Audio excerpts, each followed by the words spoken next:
وەختتان وەخێر خەڵکە کوردەوار و میدوارم لە هەرکوێ هەن ساق و سەلامەت بن. یاران ئاخێزە کوردەوارە سربەخۆ پێویست بوو ئەم سێ مەقولەیە بۆ ئێوە بکەمەوە. یەکێ ئاڵاکەی نێچیروان بارزانی، دوو فەشەلیاتە ئاغای پاڤڵە تاڵەبانی و مەسحەلەکەی ئاغایە لاهورە شێخجەنگی. عادەتەن ئەگەر ئێوە سەیرێکی مێژووی ئەدیانتان کردوێت، مردمانێک کە کەسێک مدعیە پێغەمبەرایەتی ئەوێت داوای خرق عادەت یان معجزەی لێەکەن. بۆ خاتری چی؟ بۆ خاتری ئەوەی کە پێیان سابت بێت ئەم سەرچاوە قسەکردنەی کە ئەو ئەیکات و ئەم ئایندەیی کە ئەو خەریکە پێشبینی ئەکات و ئەیوێنێت ڕاستە و لە سەرچاوە و معرفەتێکی دروستتر و گەورەتر هاتووە کە لە دەسەڵاتە ئینسان بەدوورە. بۆیە پێناسەی ئەوەی کە تۆ قسەی ڕاست یا دروست وەحی لە جنون بدۆزیتۆ معجزە بووگە. بۆیە مردم داوای معجزە ئەکەن و تۆ لە ئەدیانە ئیبراهیمیا و لە کتێوەکەی تەورات و ئینجیلا بە وفور معجزە ئەوێنیت، معجزاتە جۆرا و جۆر. ئەمە بۆ خاتری ئەوەسە ئەم مردمە قبول کات کە ئەم چارە نووسەی کە بۆی ئێژن لە ئایندە ئەمە ڕوەدا. ئاخێزە کوردەوارە سربەخۆ لە طی 5 ساڵ ڕابردوو لە حوزەیە تەحلیلە ئەوزاعە سیاسیە کوردەوارە ئەوەی وتی هاتە دی، بەڵام نە ئیدعای ئیعجازە و نە ئیدعای وەسڵبوونە بە وەحیە و نە ئیدعای ئەوەسە کە سەرچاوەیە گەورەتر لە معرفەتە ئینسان خەریکە ئەم معرفەتە ئەدات تا ئێمە بزانین و ئەمە بوێنین. بزانن ئێمە لەگەڵ مەقولەیەکا بەناوە مەقولەیە کورد ڕوبەڕووین و ئەم مەقولەیە کوردە ئمڕۆ دابەش بووگەسە سەرە 4 مەجموعەیە ئیتنیکیە کورد بەناوە کوردستان، عێراق و ئێران و سووریە و تورکیە. لە هەر کام لە مەجموعانە شتێک بووگە بەناوە شۆڕەشە کوردی، یعنی مەجموعەیە حیزب و کەسایەتی کۆبووگن و دۆری یەکتری و سەرچاوەی پڕکردنە دەسە ئەمانەیش دەوڵەتانە منتەقە بووگن کە ئەمان توانی بێتیان بەناو لە فەزای تەنەشە ئەم وەزعیەتە بازی بکەن و مەوجودیەتیان بوێت. ختمە داستان بووگە بەوەی کە ئیمڕۆ ئێوە ئەیوێنن. لە کوردستانە عێراقا حەلیم دروست کریاگە، لە کوردستانە سووریە شیمال الحەبیبە نیروەکانە سپاهە قودسە یەپەگە و پەکەکە دروست کریاگە. ئەمانە تحت ناوە مبارزاتە کورد فرۆشریاگ نەسۆ بە مردمێک کە مەوجود نییە. ئەم مردمە کێس؟ ئەم مردمە ئەکرێت ئێمەمانان ویت، بەڵام ئێمەمانان فکر ئەکەین مردم ئەشێ لە پڕێکا لە جێگەیەکا خڕ بوێت و ئێمە 40-50 ملیۆن ئینسانە کورد لە کناری یەکتریا بوێنین. مەسەلەن وەختی ئێمە قسە ئەکەین ئەمە قسەی مردم نییە لە نەزەرە مردمەوە، ئەمە قسەی نەفەرێکە. ئەی مردم کێس؟ معلوم نییە مردم کێس، چون ئەو کەسیشە کە گوێت لێ ئەگرێ خۆی مردم نییە. خۆی یاوا لە پۆزیشنە یاوا لە پلە و پێگەیەکە بۆ خۆی دانیشتگە و خەریکە لە پلە و پێگەی فەرمانبەری و مەعاشخۆری و جاشێتی و ئیدارەیی و پیاوە ئەمبوون و پیاوە ئەوبوون خەریکە قسە ئەکا، یان ئەوەی کە دانەیەکە کە لە مردم بوون بێدەسەڵاتی و فەقیری و بچووکی و قوارە بچووکی بۆ معناکریا گەسۆ، برسێتی بۆ معناکریا گەسۆ. بزانن وەختێ ئێمە ئەڕۆینە سەرە مەقولەیە کورد، یعنی گەرەکمانە بێژین مردمێک هەست لەگرا وەکو تەواوە مردمەکانە دنیا خۆی بە کوڕبلۆک نازانێت، بەڵکو خۆی بە ئینسانێک گەزانێ کە شناسنامە و ناسنامەیەکی مێژوویی هەست، توانی گێسی لە بەشە کولتور و فەرهەنگە جیهانیە بە بەشەریەت یارمەتی بدات تا بەشەریەت بەم ڕۆژەی کە گەیشتووە گەیشتگە.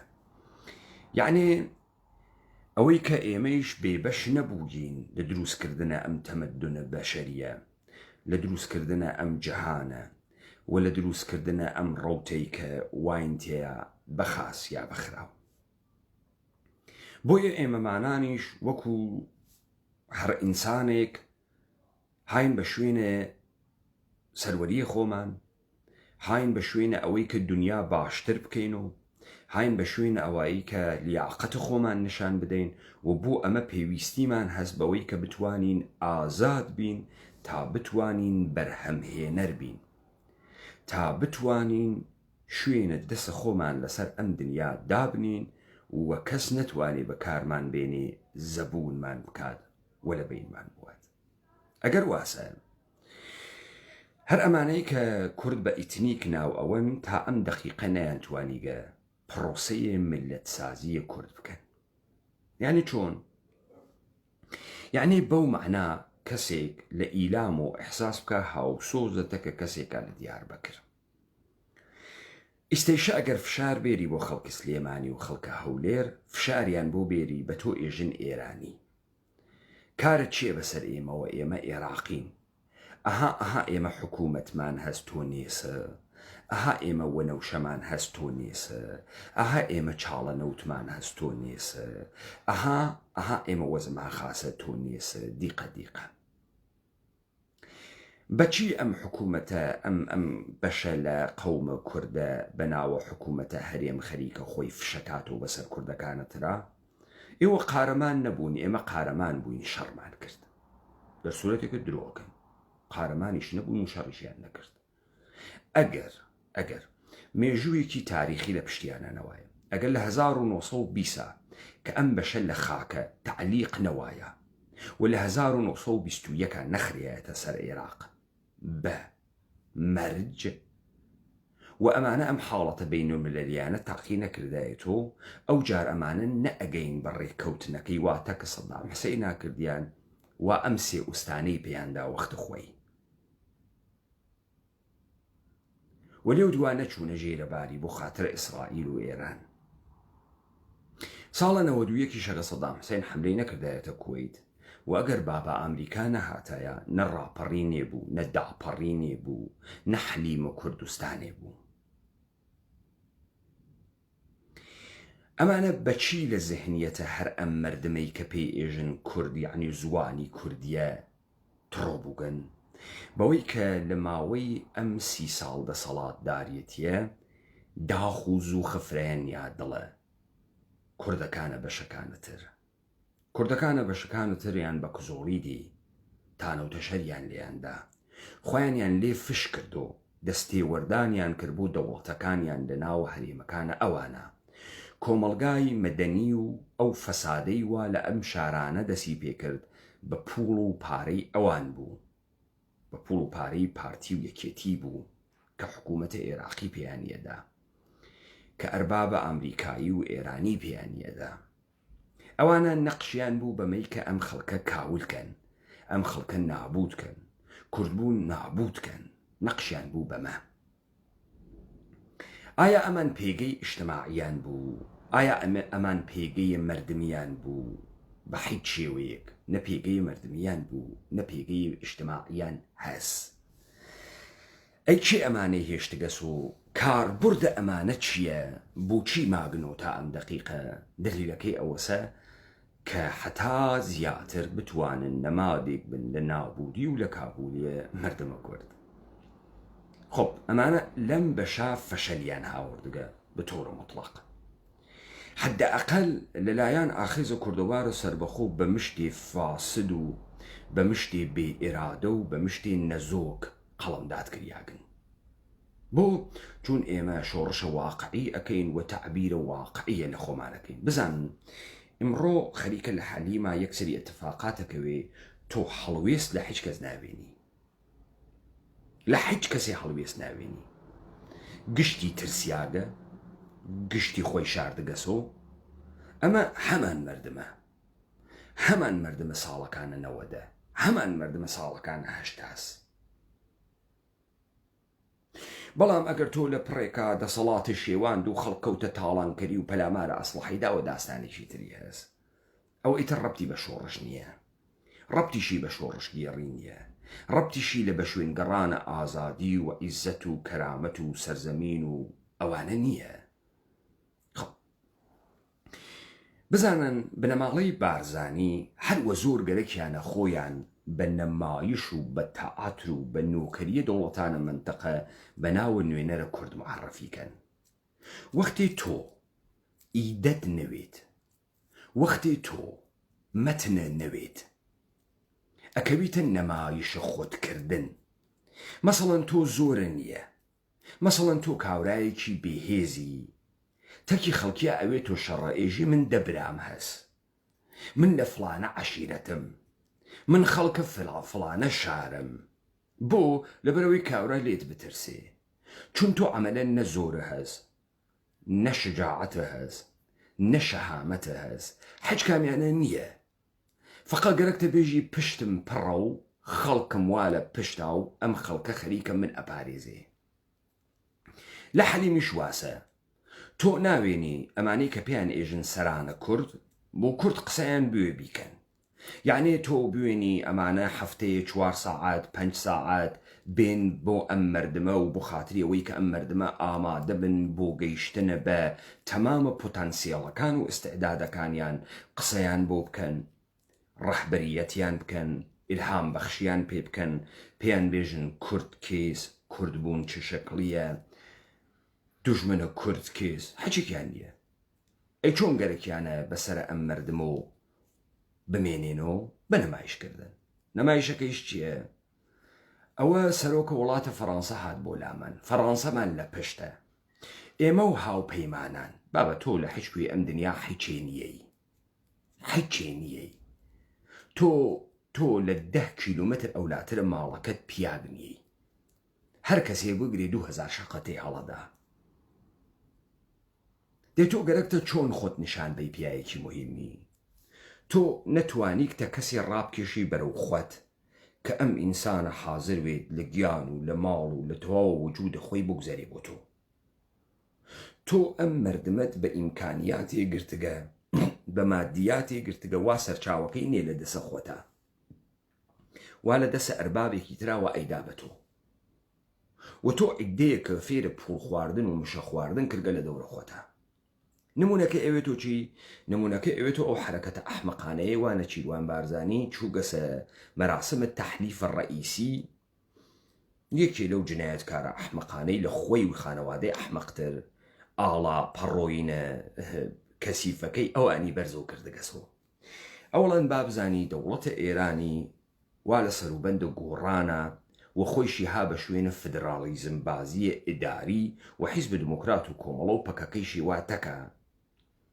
و هیچ نکۆڵیەکی لەم ئاڵا حیزەی ئێوە نییە، هیچ نکۆڵیەکی لێ نییە، و خۆیشی بڵاوی ئەکاتۆ بوت، خۆی بڵاوی ئەکاتۆ بوت. دەی ئیستە ئەمە تۆ دەستکەوتە سیاسی وە دەست هاوردگە، ئیستە تۆ بووگی بە شتێ دادەی نێچیروان بارزانی ئەو ئاڵای تۆ یعنی چی؟ ئەو ئاڵای تۆ یعنی چی؟ نێچیروان بارزانی کورد کێس کە ئەو ئاڵای تۆ معنایە ئەو کووردە ئەدا یعنی چی؟ ئەو ئاڵای تۆ کۆپی کریاگە لە ئاڵایە ئەرتەشە ئێرانی 1320 ئێران 3 پەرچەمی هەست، ئەوەی تۆ کۆپی ئەوەیە پەرچەمە ئێرانە.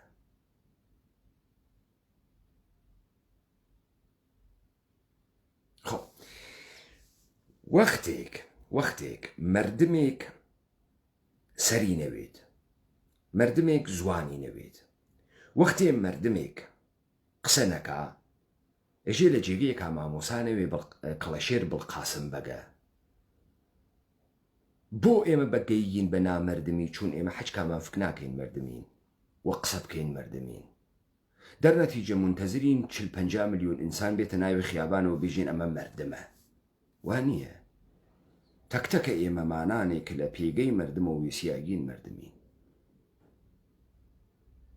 خۆ وەختێنێ چیروان بارزانی و بنەماڵەی بارزانی لە ساحەی کوردیە حچێکیان بۆ وتن نییە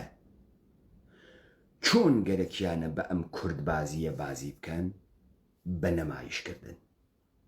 ئەمە نیشان ئەدا ئەمانە یەک نەفەریان لەم سەرزەمینە لێ لە پشتا.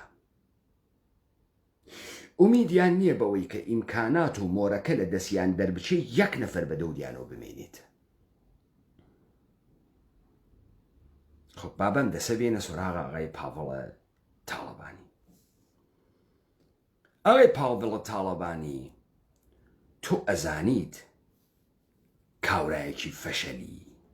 تا ئێستا زەزانی گەر بزانە پاڤڵە تاڵەبانی یەکێک لەو شتانەی کە تۆ مەرخوبەکانە ناو مردمە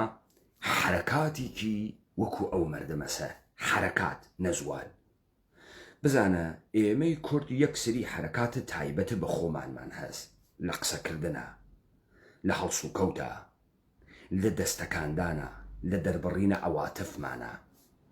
پاڤڵە تاڵەبانی تو تایسە خۆتە لە ئاینا دیگە تۆ حرەکاتە دیگە مەسە وەختی باوەشەکەیت و خەڵکیا و وەختی قسەکەی و وەختی دائنیشی تۆ ئەزانی وەیتە کێ وەیتە ئەم ئەحمەقانەی وا مناڵەکانیان لە ئەوروپا گەورە بووگن تەڕک تەڕکێ بە بەردەم تا تێن و ئەڕۆن سڵاوێ فرادەن وەکو برک بۆشێن و دەرەچن.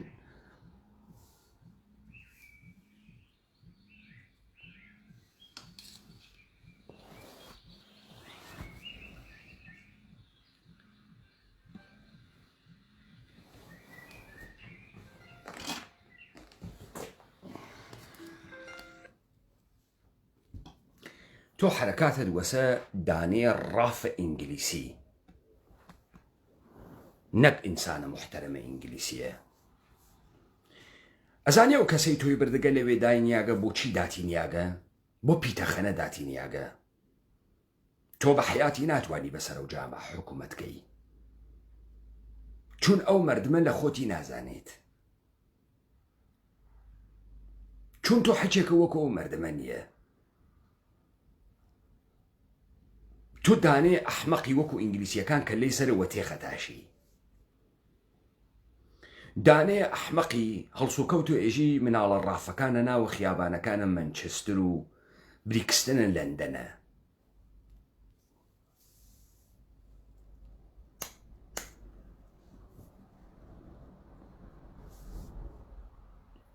فەرمان عوسمان ئاڵای کوردستان چۆن جێگەی فەخر و شانازیە و ئەمە چۆن ئاڵای کوردستانە. فەرمان عوسمان ئەگەر پیاگی بێرە سەرۆ تەوزیح بە کورد کێز و ئەمە چۆن نەمادە کووردە ئەم ئاڵا حیزەی وا تۆ بە نەمادە شانازیە زانی. من کامێرات پێدەم بێرە سەرۆ وەگەرنە ئاڵاکەت بە میلەکەی وەکەمە ناوە هەڵقەها کاورای کاو لە ئەحمەق چۆن فکر ئەکەی تۆ لە بەرامبەرە کیاوێ سیاگی ئەو ئاڵا چۆن جێگەی شانازی کووردە کورد کێس و ئەو ئاڵا چه شانازیەکی پێکریاگە لە ژێرە ئەو ئاڵا حیزەت کامە فەتح کردگە بێرە چوار کەسە حیزە لە ژێر ئەو ئاڵا بۆ خاتریەوەی ئەو ئاڵا نەکەوتوێت گیانبازی کردوێت kwa کوڕە حیز خۆ لە کەرکووک هاوردیانە خوار پیاکتانتیان نەبوو بڕوا لە بەرامبەریا بوێسێت جێگەی شانازی چیتە کاورای فەشە لە درۆزن ئێوە گەورەتان نەماگە باتە ناوە دەمتان هەروە لە خۆتانە بۆ فشقیات و بۆ حسنا و گەڵتان قسە فرادەن دابێرە سەرەوە دفاعی لێ بکە بزانم چۆن جێگەی شانازیە لەکوێ تۆ جێگەی شانازیە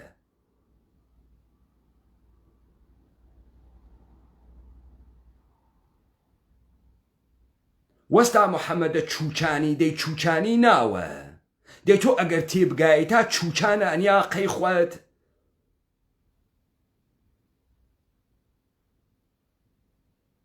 تۆ نە وەستایت و نە محەممەدیت و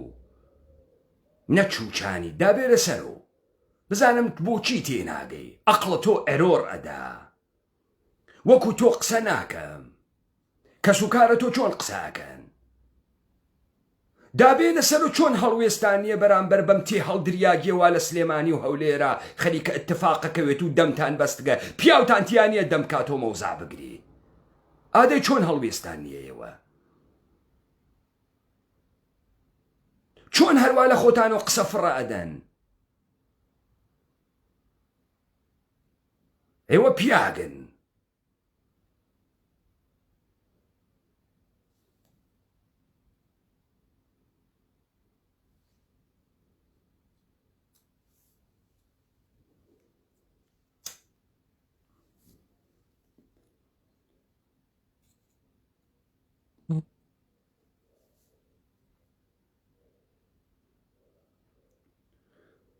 دوێکە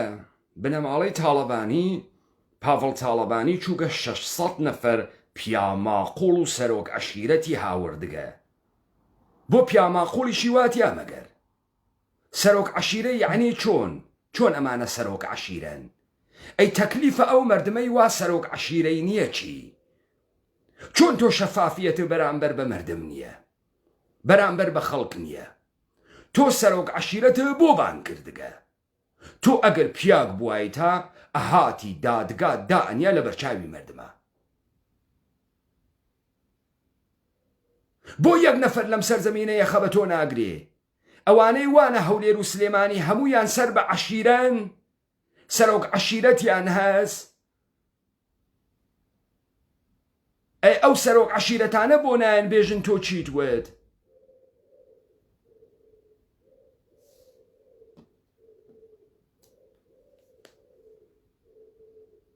ئەی تەکلیفە ئەوانەی وانە ناوە ئەم شارانە و وابەستە بە هیچ کەسێک نییەن و نەوەی نوێی سەردەمن چی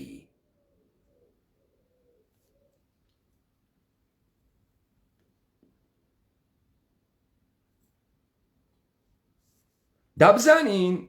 ئەم دەرمارد خواردکردنە لە کەی وەهاتگە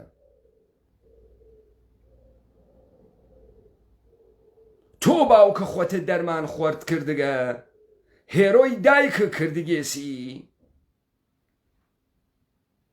یا لاهورە ئامۆزات کامیان دەی ئێوە بەشەرن پوفیوز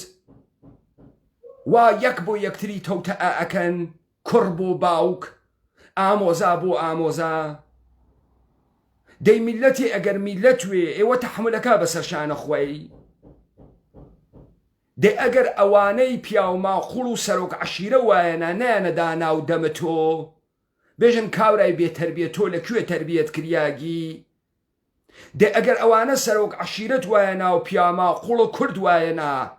نان ئەوە تێ هەڵدریاک تۆ ئێمە بوو بانگەکەی بۆ لە ساحەی میلەتا بۆ میلەت قسە ناکەن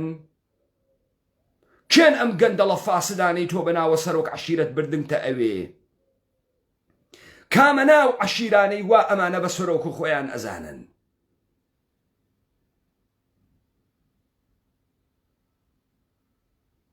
کامە ناو عەشیرانە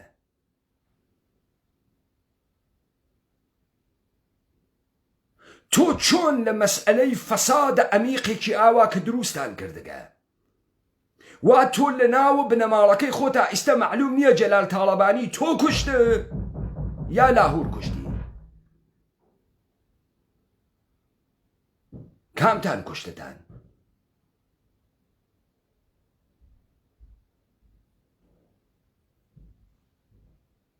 دەی تۆ بە باوکە خۆت ڕەحم ناکەی بە کەس ڕەحمەکەی و ئەمما لاهور کاورای فەشەل من ڕۆژە ئەوڵ پێتانم وت ئەمانە کەس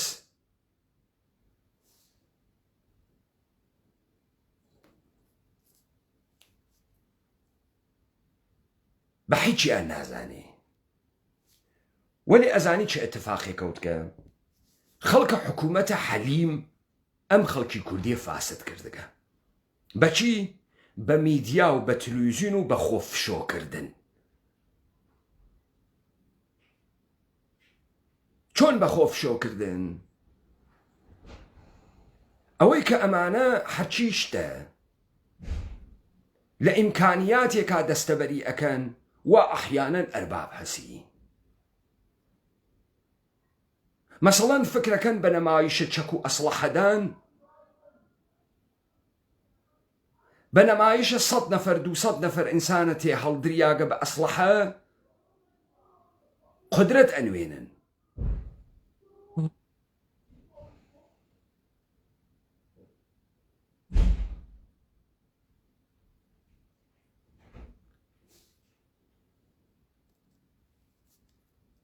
بەڵام بە ئێوە سابت بوو ئەمانە لە ڕۆژە تەنگانە هیچ کەسێکیان نێ بەدەسەوە. لە شەڕەکەی داعشا دیتان خەریکون هەوڵێریان جۆڵەکرد دەرەچوون، تا بابا ئەمریکا گەیە فریایان، تا قاسم سولەیمانی گەیە فریایان. ئەگەر کابرا ڕەحبەر بوایە هیچ کەسێ نەیەتوانێم ڕەحبەریەتی لێ بسێنێ. پیاگم گەرەکە بێت ڕەحبەریەت لە من بسێنێ لە ئاخیزە کوردەوارە سەربەخۆ. پیاگم گەرەکە بێت کوردیەت لە من بسێنێ. پیاگم گەرەکە بێت بنەماڵە و شوناسە من لە من بسێنێ. بزان مەتوانێ.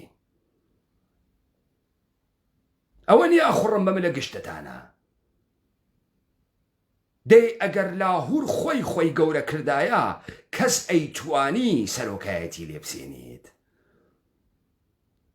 کەس ئەیتوانی. وەختی پۆلیس بە تۆ ئێژێ ئیست،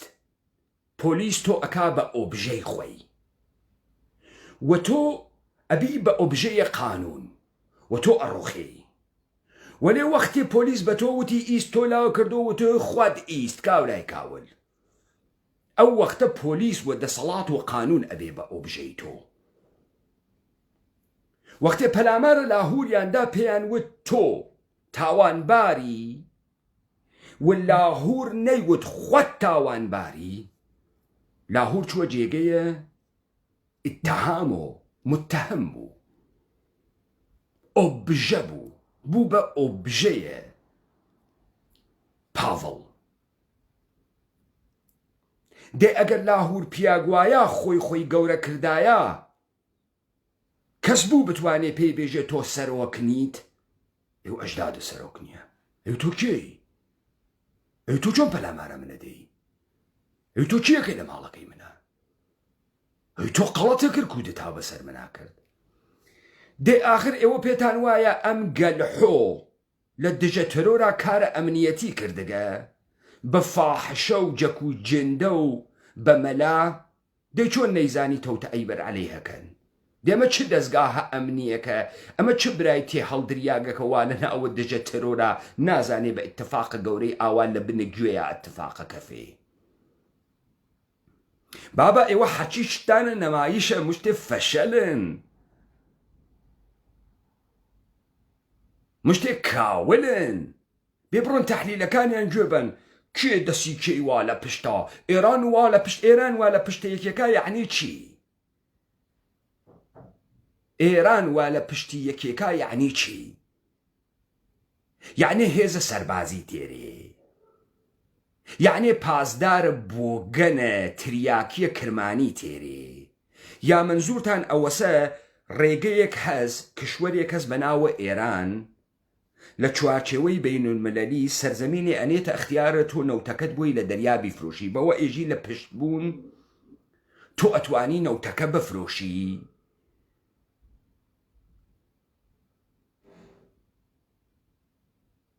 ئێران وا لە پشتیا یعنی چی؟ ئێوە هیچ کامتان پیاگ نیەن، دائیمەن نۆکەرن. هایتە پێتان سابت بوو ڕەهبەرەکانتان لە خۆتان نۆکەرتر و بێخیرەتترن؟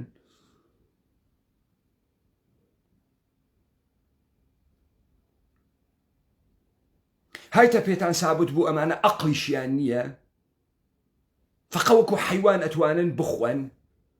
و جنایەت بکەن. دێ کاورای ئەحمەقە ئاوا چۆن ئیجازە ئەدا بیوەنە جێگەی متتەهەمۆ؟ ئیستە خەریکە چیەکە؟ چواردانە لە خۆی فاستتر وا لە دەوروبەریە؟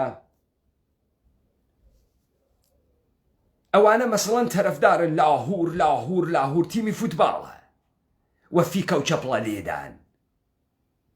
من وەمەزانی ئیستە سرودە شۆڕشکێڕی دروست ئەەکەی ئەژی تەوتەئە کریاگە بەر عەلەیهم. تۆ حەتا نەمایشە پۆپۆلیستی ناتوانی بەی وەکو نێچیرە ئەحمەق وا هاتگە بەرزۆکردنەوەی ئاڵا پەڕۆینە حیزەکەی لە تارانە بە دەستکەوت ئەخەمڵێنێ بۆ ئەم مردمە کاولە نەمایش و تەعاترە ئەحمەقانە بەڵێ نا مەچەکەدا سەر تا تارانە گرت کاورای فەشەل ئۆڵۆ کەمان ئاڵاکە بکە چاوە چاوت ئەحمەق وە خۆتووە ئاڵات و ئەوە مەچەک لێت پەیان نەوگە هەڵە ماڵێ لەسرە ڕەشە هەڵە کێشێ ئەوە ڕۆڵە لە بەرامبەر تا نەوێسیاگە ئەوە پیای تیان نەبوو ئەو سەرۆک عەشیرەتانە سەرۆک عەشیرەت نەبوون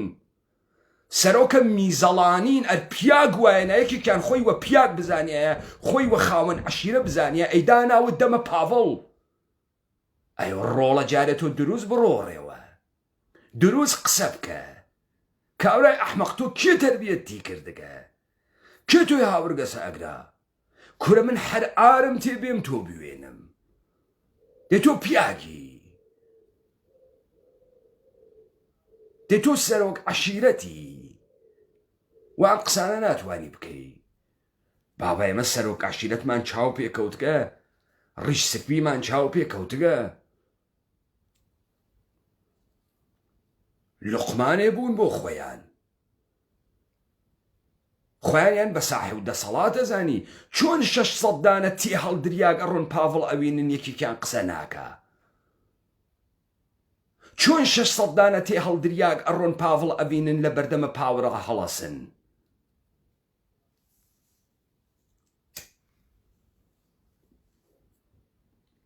چۆن نائێژن پاڤڵە کاول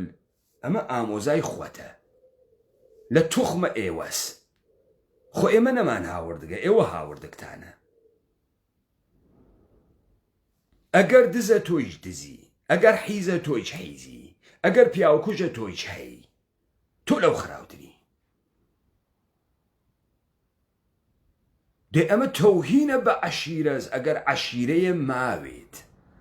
ئەگەر عەشیرەیە ماوێت لذا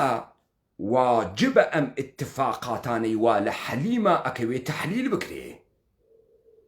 خەڵکە کوردەوار ئەوێنن ئەم فەشەلیاتە سەوا ئێوە ئەوێنن بە دوو چەقانە پاک ئەون و بە دوو چەقانە 400 ڕۆڵەی قارەمان ئەتوانێ گشتیان بگرێ ئێعدامیان کە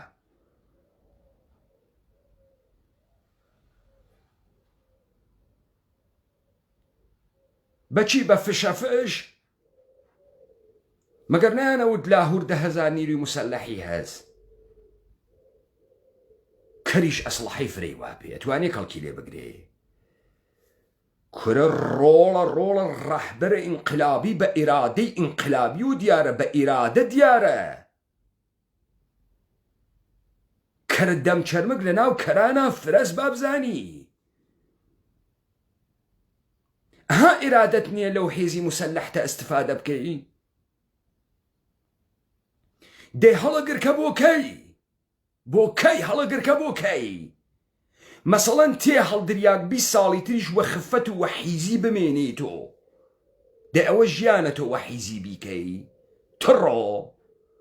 دێ تۆ هەرە فەهمی ژیان یعنی چی کاورایی کاول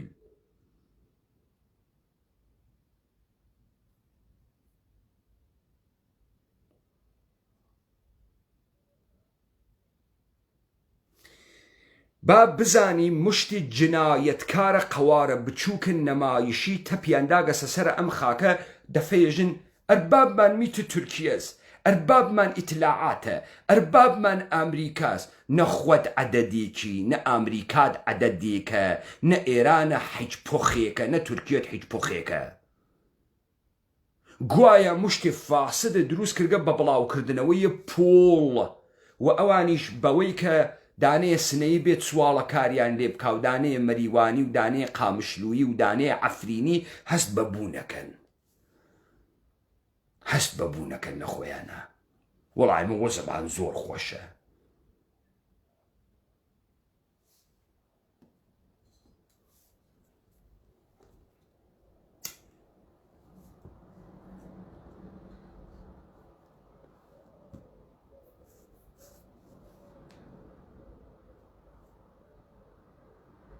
بۆیە ئەم داستانەی کە ئێوە لە حەلیمە ئەیوێنن مەبانی تری تکرارەوێتەوە لە مانگەکان و ساڵەکانە ئایندەیش ئەوێنن کلکە پاوڵ ئەگرن وە فڕێ ئەدەن وە قەوارەکە ئەوێنن کێتیا دەرەکەفێ ئەم گەلحۆ ئەوە نییە بتوانێت کارەوا بکە و ناتوانێت کارەوا بکە ئەمە عروسەکە دەسە ئەدەیە کە لەوێ دانریاگە و ئەم لاهوریشە قەبارەیتان دی مەگەن ئەمە هەرە و لاهورەی دەژە تەرۆر نەبوو خەڵکی ئەگرت و خەڵکی تەرۆر ئەکرد و خەڵکی ئەو کوشت و قەحبە و جندەی دنیای وە دەس و جاسووسی ئەکرد بەسەر خەڵکۆ مەگەن ناوێنن زەبوونێ کەوتکە پیاگ نییە قسە بکە زاتی نییە دەمکاتەوە کارە پۆپۆلیشتیش نازانێ بەجێ ئەمەی کە 50 دانە سرودە ئینقلابی دروست کردایە لە خۆی کاورایەکی بتەوی بە ئیمانی پیاگی نیشان بدایە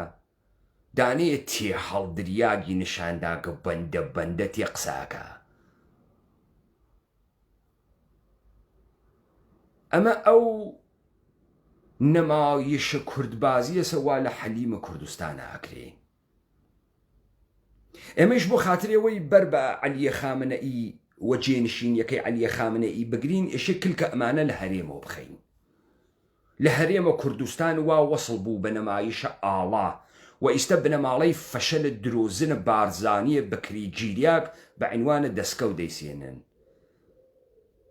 دا بنەماڵەی بارزانی لە ژێرە و ئاڵا حیزەتانە فەخر و سەروەریەک نیشان بن بە دەستان هاوردوێ ئادەی چوار پێشمەرگە حیزە زێرەڤانیتان بۆ خاتریەوەی ئەو ئاڵاتانە نەکەوتوێت ئەو میلە ئاڵایەی گرتبێ بەدەسا و مردبێت ئادەی نیشانی بن تا بزانم ئەو پەڕۆ پیسە کەستان باوەڕتان پێی هەست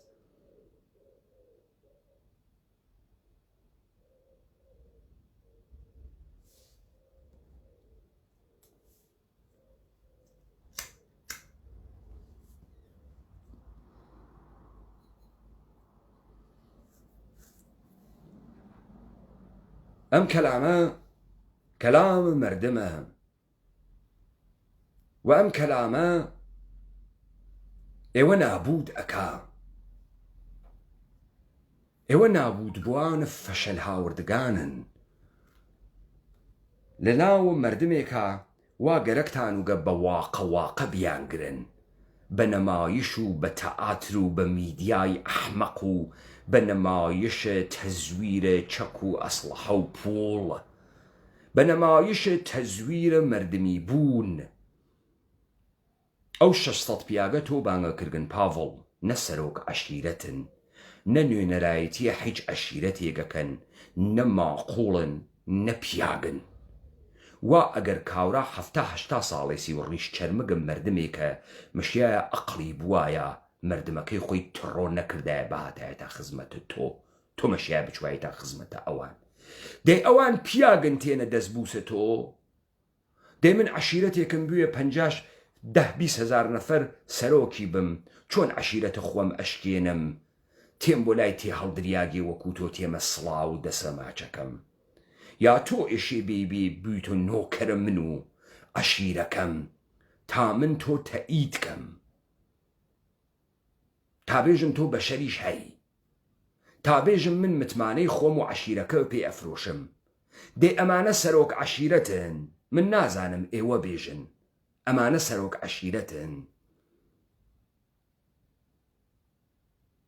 ئەمانە سەرۆک عەشیرەتن و 6 ساڵ و 70 ساڵ تەمەنەوە ئەڕۆنە خزمەتە پاڤڵەتی هەڵدریاگ تا پاڤڵ ڕوونیان کاتۆ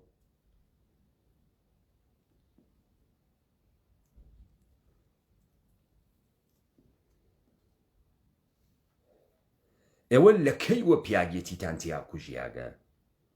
دێ ئێوە ئەگەر هەڵگڕە عەشیرایەتیە کۆنن چۆن ئەخلاقەکەی کۆن پیاوە کوردیتان نییە چۆن عەشیرەتەکەی خۆتان سووکەکەن چۆن ئەیکەن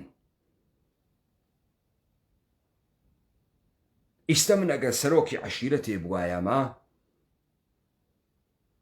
و 20 هزار نەفەر لە ژێرە فەرمانە من بوایە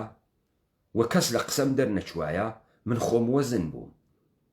من خوم قدرت و دەسەڵات بووم بۆچی ئێشێ بێمە سڵاوەتەوە بۆچی من یەک ئینسانم یەک ئینسانە کوردیم ناڕۆمە سڵاوە کەس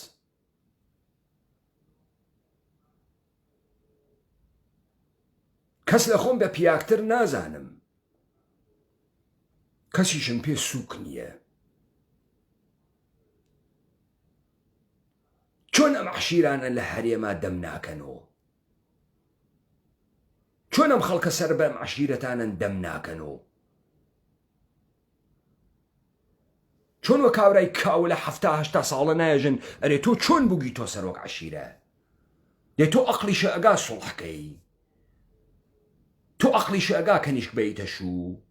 ژن بخوازی بۆ کوڕە مەردم ئەقلیشە هەست دەی تۆ ئەگەر ئەقلە بوایە تێ هەڵدریاک ئەڕوویتە سڵاوە پاڤڵە تاڵەبانی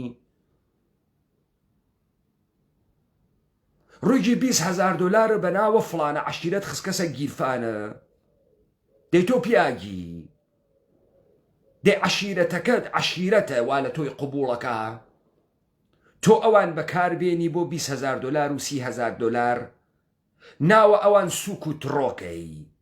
بابا ئێوە هیچ شتێکتان جددی نەهێشتۆ حرمەتە ئینسانتان بەرامبەر بە عەشیرە نەهێشتۆ بەرامبەر بە قەومایەتی نەهێشتۆ ئینسان سەری سوڕەمێنێت لەم گشتە فەسادە ئاخە کاورای کاول پێدوانن لە بە گۆڕا خەریکی ئەتۆپی بۆ پیاگنیەی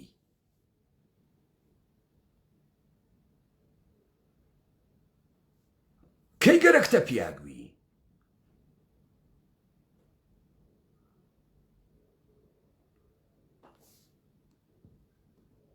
ئێوە حتا بووگەس و 70-80 ساڵتان هەستی باوکێتیتان نییە تۆ ئەگەر سەرۆک عەشیرەیەک وایتا یعنێ لە بنەماڵەکەی خۆت هەستێکی گەورەتری باوکانت پەیا کردگە بەرامبەر بە هەموو عەشیرەتەکەت وەکو باوکنواری سەڵایان نەزانی خاس و خراویان نەزانی دەی هەر بەم دەسەوە سەرۆک عەشیرەتێک ئەیتوانی هەمان سۆزی بەرامبەر بە مردمەکەی تریشی بوێت تۆ چۆن هەڵ نەگەڕیای تۆ بێژی بۆ تەکی منە قساکەی بۆ تەکی من لە تا قسە ناکەی هاتگی من چنی هێنیە بە من ئێژی بۆ بە مردمی نایژی تۆ غەڵەت ئەەکەی مەگە تۆ نایژی یاسا ما تۆ نایژی یاسا دادگاهێکی عەلەنی بەرگوزارکەن گشتتان بێتە ناوە ئەم دادگا ئێمە بە عینوانە سەرۆک عەشیرەتەکانە ئەم مردمە 600 نەفەرین تۆ باگەکردگین ئەم دادگا ئەوەی نەڕێوە ئەوینۆ قازیە بینە ئێوە ئەو مەدارکە خۆی بات ئێوەش مەدارکە خۆتان بن وەختی دەرکەوت هەرتکتان پوفیوز و بێشەرەفن هەرتکتا وەکو سەگە تۆ بینی هەر ئەو 600 نەفەریشە حکوومەت دروزەکەین بە پشتوانەی هێز و عەشیرەکەمان دێمەگەرەمانە سەرۆک عەشیرەیە مردمە نیەن کورە کاورای فەشەل ئەمانە ئەنتەرن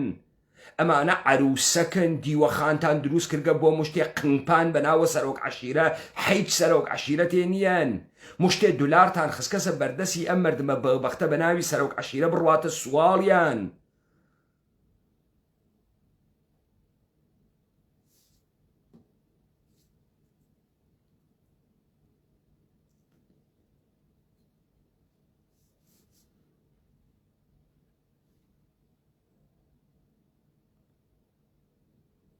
ئەوەی کە ئاخێزە کوردەوارە سەربەخۆ دەمەکاتۆ کەلامە مردمە و ئەم کەلامە مردمە تەشەنە ئەسێنێت و بنیادە کاوە لە ئێوە فاسە دەکا نابودی ئەکا لە بەینی ئەوە و دانەدانێ ئێوە هەڵەکێشین بابزانن بە ئەندازەی شەو تەئاترەکانتان نەمایشین وەکو لاهور بابزانی ئەمسالە لاهور ئیرادەیان نییە نەک هێزیان نەوێت من ئیستە 500 دانە ڕۆڵەی قارەمان بەهاتایە بیوتایە ئێمە ئامادەین فەرمانە گرتنە حکوومەتە هەرێمەمەدا و لە پایشی ئەوێسیە ئیرادەی گەرەکەوانیسیان ئەم گەڵگەنیگە سوزاکیانە مشتی فاسد بێ ئێرادەی بەرساختەی ترسە زاورن دیکتانە خۆلاهورەکە زاتی نییە فەرمانێ بە زاتی نییە چون لەسەری ئەکەوێت مەجبور ئەوێت بینە مەرگ و زندگی انتخابکە شەڕکە ئەو پیاگەنیە ناتوانێ بیکە دێمەگەر ئەمە هەمان لاهورنەوە و ئێوە تۆقی بوون لێ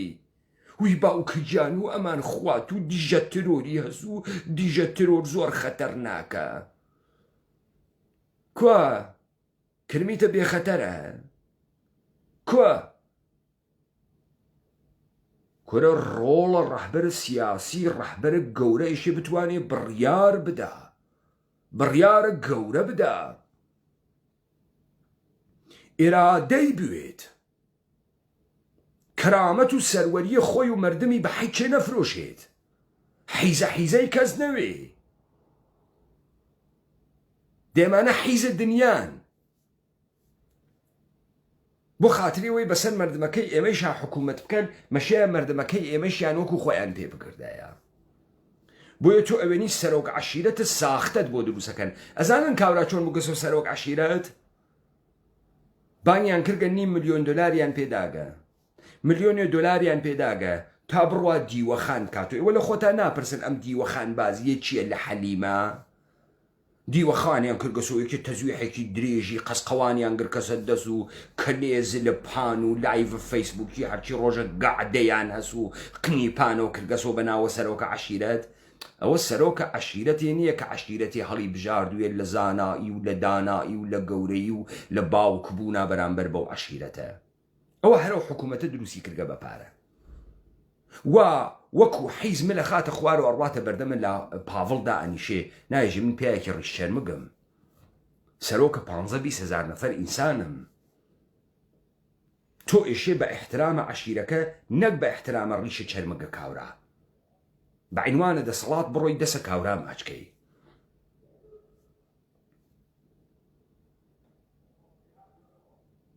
بۆ وا تڕۆبووگن حیج و غورورێکتانتیان نەماگە پول تا ئەگرا حەچیشتا لە سەنگیسی پول تا ئەگرا غورور و مەردایەتی و کەرامەتی شیرێتان سندگە بابا لەسەر ئەو عەشیرە کورە خیرەتە نییە بۆ سەرزەمین پێشکەشە خیرەتە نییە بۆ ئومەتە کوردی پێشکەشە دەی ئەگەر خۆت منتەسەب ئەەکەی بە عەشیرەیە چۆن عەشیرەکەی خۆت تڕۆەکەی باوەڕکە لە بەرچاوتان لە بەرچاوی منە دوای ئەو حرەکەتەی دوێکە یەک عەشیرەتان قیمەتی پولێکی نییە قیمەتی یەک پولی نییە ئەو سافرە ئەحترام قائلون بۆتان فرە بە ڕەوابەتە عەشایریتان ئەحترام قائلون بەڵام باوەڕکەی سە پولێ نایێنێ دەی تۆ خۆت ئەحترامە خۆت نەگری دیگەران ئەحترامە ئەگرن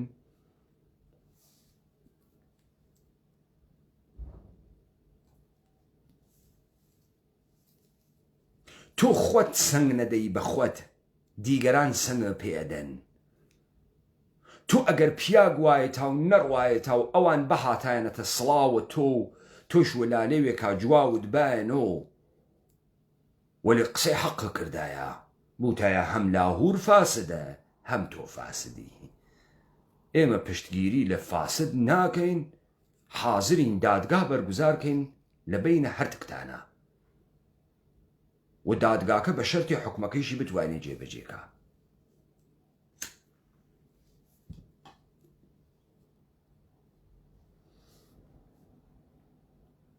دە ئێوە بە چیتانە بگونە سەرۆک عەشیرە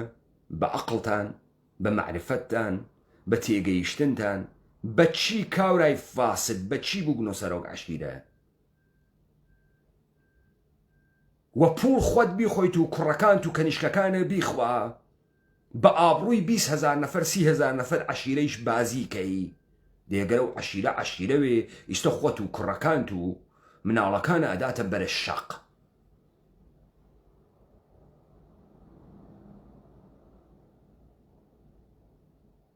باسوورەت ئەو نەمایشەی کە ئێوە خەریکن ئەیوێنن ئەمەسە تڕۆبوونە یەک لە دوای یەک زیاترە حکوومەتە حەلیمە ولا چاو ما بقي كردكانو كأنوارن بيان أمان الروج وروج سوكترو سليم ترون كاول ترون روج بروج باحترام ترون روج بروج بن بوش وبطال ونمايشي ودروزنانيان دركويت لآخر كلام وتكراري كمو ايوه حرچيشتا بماديات اي شبهينن بچكو اصلحة اي شبهينن چەک و ئەسڵحە پیاگی گەرەکە لە پشتیاوێ بە ئیرادە دەسی بۆ بواوە بیوەشێنی ئادەی بزانم پیاکتان واتیە ئادەی ئایتە هایتە لاهورتان پیاگ نییە دەست بواتە ئەسڵحەکەی وا ئێوە تۆقیا بوون بەدەسە لاهور ئیستێشە بەدەسە پاوەڵ تۆقیاگەن پیاکتانتیانێ دەم کات و هەڵوێست بگرێ